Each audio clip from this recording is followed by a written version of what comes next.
الحمد للہ رب العالمین والعاقبۃ للمتقین والصلاة والسلام علی سید المرسلین۔ ناظرین کرام السلام علیکم ورحمۃ اللہ وبرکاتہ۔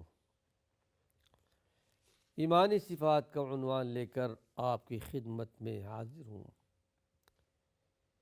ایمانی صفات میں توحید کے خلاف، توحید کے منافی اور جو باطل چیزیں ہیں اس کا ذکر کر رہا ہوں، تاکہ امت جس خرافات میں ملوث ہے، شرک میں، بدعات میں، شرک اکبر میں، شرک اصغر میں، اللہ رب العالمین ان سب کو ہدایت نصیب فرمائے۔ آئیے ایک آیت آپ کے سامنے پیش کر رہا ہوں سورہ النجم کی۔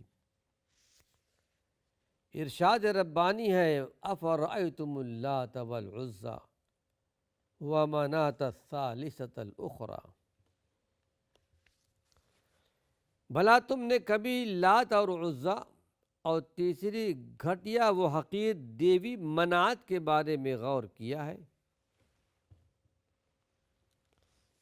یہ وہ چیزیں ہیں جن کی پوجا پاٹ اللہ کے رسول صلی اللہ علیہ وسلم کے زمانے میں ہوا کرتی تھی۔ جاہلیت اہل جن درختوں اور پتھروں کی پوجنے یا جن قبروں سے تبرک لیا کرتے تھے، اس کے بارے میں ان کا یہ عقیدہ تھا، اور پھر یہ لات و منات اور عزیٰ اس کو متبرک سمجھتے تھے۔ قرآن حکیم میں آیت نازل ہوئی، والذین اتخذوا من دونہ اولیاء ما نعبدہم الا لیقربونا الی اللہ، ان لوگوں نے اللہ کے سوا ان کو معبود بنا لیا، دوست بنا لیا، لات کو، منات کو، عزیٰ کو، اور کہتے تھے ہم ان کی عبادت نہیں کرتے، ہمارا مقصد صرف یہ ہے کہ ہمیں اللہ سے قریب کر دیں گے۔ ناظرین اکرام، یہ بات بھی ذہن میں رہے کہ مشرکین مکہ، قریش مکہ اللہ کا عقیدہ رکھتے تھے۔ ان سے پوچھو کہ آسمان زمین کس نے پیدا کیا، ان سے پوچھو کہ آسمان سے باران رحمت کا نزول کون کرتا ہے، ان سے پوچھے کہ تم کو کس نے پیدا کیا، تو کہے گے لَیَقُولُنَّ اللہ۔ کئی مقام پر قرآن حکیم میں ایسی آیات موجود ہیں۔ لیکن انہوں نے بتوں کے بارے میں یہ سمجھ رکھا تھا کہ یہ اللہ کے قریب کے لوگ ہیں، اور ان کے ذریعے سے اللہ ہماری بات سنے گا، ان کو سفارشی مانتے تھے۔ قرآن نے خود کہہ دیا کہ ہم ان کی عبادت نہیں کرتے، ان کا یہ کہنا تھا کہ ہمیں اللہ سے قریب کر دیں گے، لیکن یہ بھی شرک اکبر ہے۔ تو یہاں پر یہ بات قابل غور ہے۔ لات ایک بت، یہ سفید رنگ کا ایک پتھر تھا جو طائف، اہل طائف کا معبود تھا۔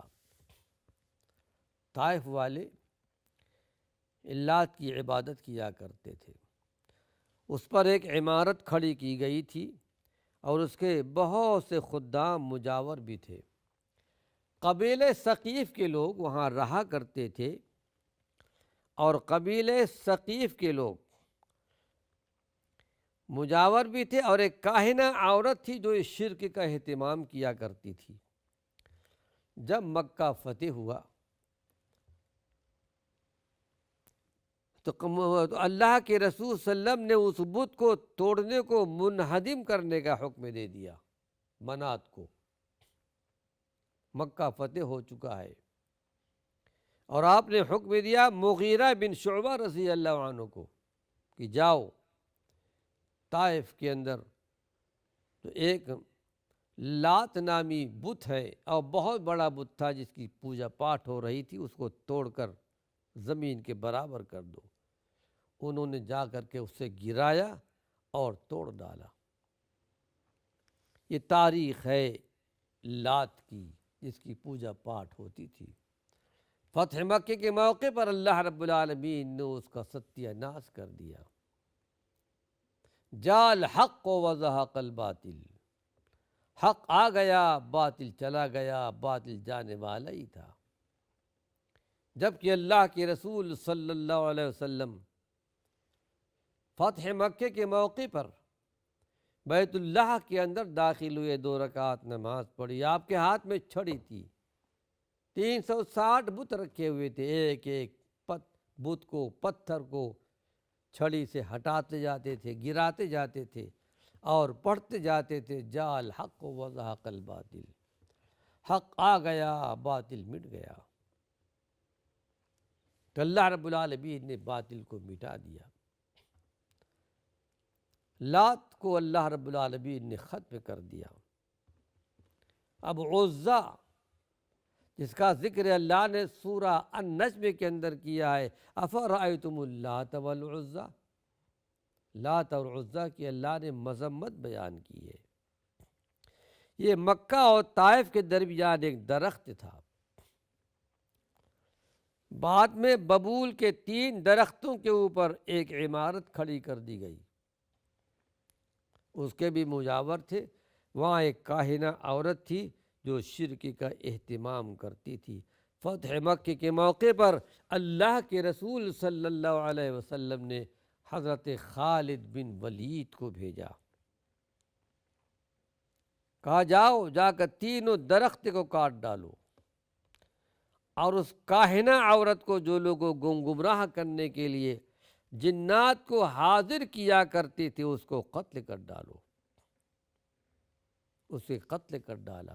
دراصل لوگوں کو اس درخت اور شرک کا اہتمام کرنے والی اس کاہنہ عورت کے ساتھ خصوصی عقیدت و محبت تھی۔ اس طرح اللہ رب العالمین نے عزا کا بھی قلع قمع کر دیا۔ اس تاریخ کو یاد رکھیے، اسلامی تاریخ۔ لات یہ ایک بت تھا طائف والوں کا، اور یہ عزا یہ ایک درخت، یہ تھا مکہ اور طائف کے درمیان۔ اب اسی طرح منات ہے، کیونکہ وہ منات الثالثۃ الاخری، دیوی منات کے بارے میں بھی، یہ مشرکین مکہ کی تیسری دیوی تھی، تیسرا بت، جسے اللہ رب العالمین نے گھٹیا اور حقیر کہا ہے۔ اس کے تعظیم کے نظریے سے لوگ اس کے قریب لوگ جا کر ذبح کیا کرتے تھے، جانور لے جا کر کے ذبح کرتے تھے، اور وہاں جانور ذبح کیے جانے اور خون بہا جانے کی وجہ سے اسے عربی لغت کے لحاظ سے منات کہا جاتا تھا۔ یہ منات ہے۔ اور پھر جاہلیت کے دور میں یہ بات مشہور تھی۔ یہی نہیں، بیت اللہ کے اندر بھی، وہاں بھی آ کر کے غیر اللہ کے نام پر ذبح کرتے تھے، اور ان بتوں کے پاس بھی جا کر کے غیر اللہ کے نام پر بکرے اور بکریاں یا اونٹ وغیرہ ذبح کرتے تھے۔ یہ اسی زمانے کی بات تھی جبکہ اللہ کے رسول صلی اللہ علیہ وسلم کی بعثت ابھی نہیں ہوئی تھی، لیکن آپ پیدا ہو چکے تھے اور آپ کی بعثت بہت قریب تھی۔ اس زمانے میں زید بن عمرو بن نفیل، وہ ایک سیدھے سادے آدمی تھے، بتوں کی پوجا پاٹ نہیں کرتے تھے، نہ غیر اللہ کے نام پر کوئی ذبح کرتے تھے۔ یہ حق کی تلاش میں نکلے، ملک شام تک پہنچے، یہ بیت اللہ کے پردے کو پکڑ پکڑ کر کہا کرتے تھے، اے اللہ میں کس طرح تیری عبادت کروں، میرے سامنے کوئی ایسا راستہ نہیں ہے، میں جانتا ہوں کہ ان بتوں کے اندر کچھ بھی نہیں، کوئی طاقت نہیں ہے، لیکن میں تیری عبادت کروں تو کس طرح کروں۔ حق کی تلاش میں نکلے، حق کی تلاش میں نکلے ملک شام کی طرف، اور کسی راہب سے ملاقات ہوئی۔ ملک شام میں اس وقت راہب رہا کرتے تھے۔ انہوں نے کہا کہ تمہیں حق کی تلاش ہے اور ابراہیمی مذہب کی تلاش ہے تو جاؤ مکۃ المکرمہ کی طرف اشارہ کیا، تم کو وہاں وہ چیز ملے گی۔ وہ نبی برحق بہت جلد مبعوث ہونے والے ہیں، حق تم کو وہاں جا کر کے ملے گا۔ سیدھے وہاں سے نکلے، سیدھے وہاں سے نکل کر ابھی راستے ہی میں تھے کہ ان کا انتقال ہو گیا۔ قسمت اور تقدیر کی بات کی کہ اللہ کے رسول صلی اللہ علیہ وسلم سے ملاقات نہیں ہو سکی، لیکن ان کے بیٹے سعید، وہ سعید جیسے ہی اسلام کی دعوت اللہ کے نبی صلی اللہ علیہ وسلم نے پیش کی اور فوراً قبول کر لیا۔ کیسے قبول نہ کرتے جب اسی چیز کی تمنا ان کے والد کر رہے تھے اور وہ مقام ان کو نہیں ملا۔ ہدایت اللہ کی طرف سے بہت بڑی نعمت، اسلام اور ایمان اللہ کی طرف سے بہت بڑی نعمت۔ تو اللہ رب العالمین فرماتا ہے، آئیے ایک حدیث اور سناتا ہوں آپ کو۔ ابو واقد لیثی رضی اللہ عنہ، مشہور صحابی رسول ہیں، کہتے کہ ہم ایک مرتبہ اللہ کے رسول صلی اللہ علیہ وسلم کے ہمراہ غزوہ حنین کی طرف جا رہے تھے۔ غزوہ حنین فتح مکے کے بعد پیش آیا ہے، غزوہ حنین اور غزوہ طائف۔ اور کہتے کہ ابھی ہم نئے نئے مسلمان ہوئے تھے۔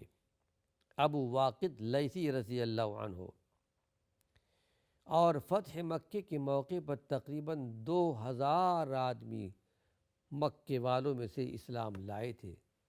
انہی میں سے معاویہ بھی ہیں، ابو سفیان بھی ہیں، وحشی بھی ہیں، اکرمہ بھی ہیں اور صفوان بھی ہیں۔ کہتے کہ راستے میں مشرکین کی ایک بیری تھی، ایک درخت تھا، مشرکین جو اس کی پوجا پاٹ کرتے تھے، وہ عظمت اور برکت کے خیال سے اس کے پاس آ کر کے ٹھہرتے تھے اور برکت کے لیے اپنے ہتھیار بھی اس پر لٹکاتے تھے۔ جاہلیت کا زمانہ تھا اور اس کا نام رکھا تھا ذات انوات، انوات تا سے۔ اپنے ہتھیار بھی لٹکاتے تھے اور اس سے برکت بھی حاصل کرتے تھے۔ چلتے چلتے ایک بیری کے پاس سے کہتے ہمارا گزر ہوا، یہ روایت کرتے ہیں ابو واقد لیثی۔ تو ہم نے کہا اللہ کے رسول صلی اللہ علیہ وسلم، جیسے ان مشرکین کا ذات انوات ہے، آپ ہمارے لیے بھی ایک ذات انوات مقرر فرما دیں۔ تو اس وقت اللہ کے رسول صلی اللہ علیہ وسلم غضبناک ہو گئے، بڑے تعجب کے ساتھ فرمایا اللہ اکبر، انہا السنن، یہ تو گمراہی اور سابقہ قوموں کے راستے ہیں۔ قلتم والذی نفس بیدہ کما قالت بنو اسرائیل لموسیٰ، اس ذات کی قسم جس کے ہاتھ میں میری جان ہے، تم نے تو وہی بات کہی جو بنی اسرائیل نے موسیٰ علیہ السلام سے کہا تھا، ایک درخت کو دیکھ کر کہ موسیٰ جیسے ان بت پرستوں کے معبود ہیں، آپ ہمارے لیے بھی ایک معبود مقرر کر دیں۔ تو اللہ کے نبی صلی اللہ علیہ وسلم نے فرمایا تم بھی پچھلے امتوں کے طریقے پر چلو گے۔ اللہ اکبر، آپ سچے، آپ کی باتیں سچی، آپ نبی برحق۔ آج بھی درختوں کی پوجا پاٹ ہو رہی ہے، جس کو میرے ان دونوں آنکھوں نے دیکھا ہے۔ باقاعدہ برکت کے لحاظ سے اس کو ہاتھ بھی لگاتے ہیں، وہاں دعائیں بھی کرتے ہیں، بیچ روڈ کے اوپر ہے۔ تو اللہ کے رسول صلی اللہ علیہ وسلم نے بڑے تعجب کے ساتھ اللہ اکبر فرمایا۔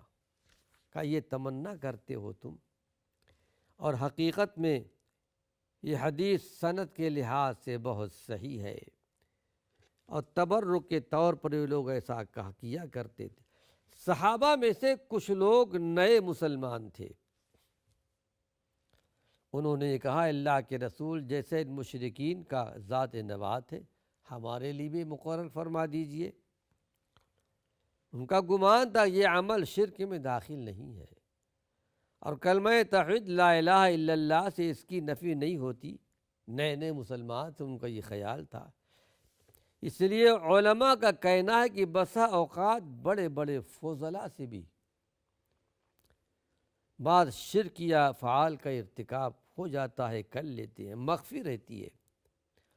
جیسا کہ صحابہ جو کہ لغت عرب سے واقف تھے اور فتح مکے کے بعد مسلمان ہوئے، ان سے بھی توحید پھر عبادت کی یہ قسم مخفی رہ گئی، اور ان نو مسلم صحابہ کے اس مطالبہ پر اللہ کے رسول صلی اللہ علیہ وسلم نے فرمایا کہ اللہ اکبر، یہ تو وہی گمراہی کے راستے ہیں، قسم ہے اس ذات کی جس کے ہاتھ میری جان ہے، تم نے وہی بات کہی جو بنی اسرائیل نے موسیٰ علیہ السلام سے کہی تھی۔ بہرحال تبرک کے طور پر ایسا کرنا، تعظیم، یہ اسلام میں صحیح نہیں ہے۔ آئیے جو حدیثیں ابھی بیان کی گئی ہیں اس کا ایک خلاصہ آپ کے سامنے پیش کر دوں، لیکن ناظرین کرام خلاصہ پیش کرنے سے پہلے یہاں وقت ختم ہو چکا ہے۔ اللہ نے چاہا تو اپنے اگلے حلقے میں انشاءاللہ اس کا خلاصہ پیش کروں گا، تاکہ بات سمجھ میں آ سکے۔